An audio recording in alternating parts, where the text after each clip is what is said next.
بسم اللہ الرحمن الرحیم۔ ناظرین وی لاگ نمبر ہے 262 اور آج اس کی ہے چوتھی قسط، پیج ہے 221۔ ناظرین یہ مین ہیڈنگ ہمارا چل رہا ہے ہجرت کے ہراول دستے۔ ناظرین یہ کتاب جس سے ہم آپ کے سامنے یہ بیان رکھ رہے ہیں، اس کتاب کے رائٹر ہیں مولانا صفی الرحمان مبارک پوری رحمۃ اللہ علیہ، اور اس کتاب کا ٹائٹل ہے الرحیق المختوم، سیرت النبی صلی اللہ علیہ وسلم پر دنیا بھر میں اول انعام یافتہ یہ کتاب ہے۔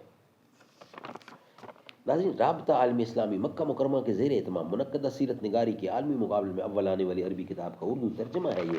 بسم اللہ الرحمن الرحیم۔ یسقون من رحیق مختوم، یہ لوگ سرے بمہر شراب پلائے جائیں گے۔ بسم اللہ الرحمن الرحیم۔ وَإِن تُطِيعُوهُ تَهْتَدُوا، اور اگر اس کی فرما برداری کرو گے تو راہ پاؤ گے۔ بسم اللہ الرحمن الرحیم۔ دنیا کی اس شہنشاہ انجم سپاہ کو حیرت سے دیکھا فلک نیل فام تھا۔ آج ایشیا میں اس کو کوئی جانتا نہیں، تاریخ داں بھی اسے پہچانتا نہیں۔ لیکن بلال وہ حبشی زادہ حقیر، فطرت تھی جس کی نور نبوت سے مستنیر، جس کا امین ازل سے ہوا سینہ بلال، محکوم اس صدا کے ہیں شہنشاہ و فقیر۔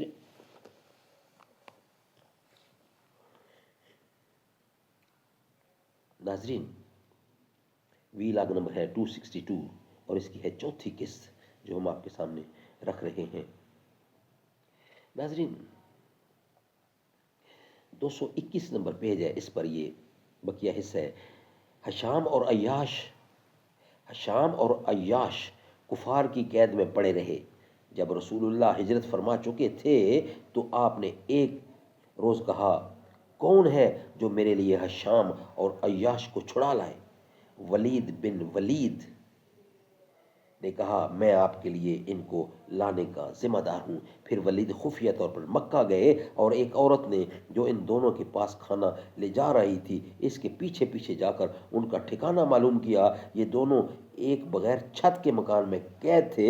رات ہوئی تو حضرت ولید دیوار پھلانگ کر ان دونوں کے پاس پہنچے اور بیڑیاں کاٹ کر اپنے اونٹ پر بٹھایا اور مدینہ بھاگ آئے۔ ابن ہشام 1 جلد اور صفحہ نمبر 474 اور 476 پر یہ حوالہ ہے۔ اور حضرت عمر رضی اللہ نے 20 صحابہ کی ایک جماعت کے ساتھ ہجرت کی تھی۔ سبحان اللہ سبحان اللہ۔ ناظرین عازمین ہجرت کا علم ہو جانے کی صورت میں ان کے ساتھ مشرکین جو سلوک کرتے تھے، اس کے یہ 3 نمونے ہیں، لیکن ان سب کے باوجود لوگ آگے پیچھے پے در پے نکلتے ہی رہے۔ چنانچہ بیعت عقبہ کبریٰ کرنے کے صرف 2 چند ماہ بعد مکہ میں رسول اللہ، حضرت ابوبکر، حضرت علی کے علاوہ کچھ ایسے مسلمان ضرور رہ گئے تھے جنہیں مشرکین نے زبردستی روک رکھا تھا۔ ان دونوں حضرات حضرت ابوبکر، حضرت علی کو بھی رسول اللہ نے روک رکھا تھا۔ رسول اللہ بھی اپنا ساز و سامان تیار کر کے روانگی کے لیے حکم خداوندی کا انتظار کر رہے تھے، جب حضرت ابوبکر رضی اللہ کا رخصت سفر بھی بندھا ہوا تھا۔ جب حضرت ابوبکر رضی اللہ کا رخت سفر بھی بندھا ہوا تھا۔ صحیح بخاری میں حضرت عائشہ صدیقہ رضی اللہ عنہا سے مروی ہے کہ رسول اللہ نے مسلمانوں سے فرمایا، مجھے تمہارا مقام ہجرت دکھلایا گیا ہے۔ یہ لاوے کی 2 پہاڑیوں کے درمیان واقع ایک نخلستانی علاقہ ہے۔ اس کے بعد لوگوں نے مدینے کی جانب ہجرت کی۔ عام مہاجرین حبشہ میں، مدینہ میں عام مہاجرین حبشہ بھی مدینہ میں آ گئے۔ حضرت ابوبکر نے بھی سفر مدینہ کے لیے ساز و سامان تیار کر لیا، لیکن رسول اللہ نے ان سے فرمایا، ذرا رک کے رہو۔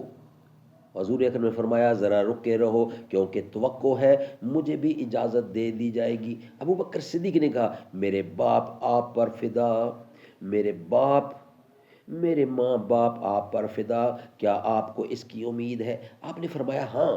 اس کے بعد ابوبکر صدیق رکے رہے تاکہ رسول اللہ کے ساتھ سفر کریں۔ ان کے پاس 2 اونٹنیاں تھیں، انہیں بھی 4 ماہ تک بے بول کے پتوں کا خوب چارہ کھلایا. سبحان اللہ سبحان اللہ. ناظرین یہ ولاگ ہمارا کمپلیٹ ہوا. نیکسٹ ولاگ ہوگا ہمارا قریش کی پارلیمنٹ دار الندوہ. وہ انشاءاللہ آج کی آخری 263 ولاگ ہوگا اور 5ویں قسط ہوگی. وہ انشاءاللہ رکھیں گے نیکسٹ اہیڈ، یعنی اس کے بعد. یہ ولاگ ہمارا یہاں ہی کمپلیٹ ہوتا ہے. جس وقت دعا کو ہاتھ اٹھے، یاد آ نہ سکا جو سوچا تھا.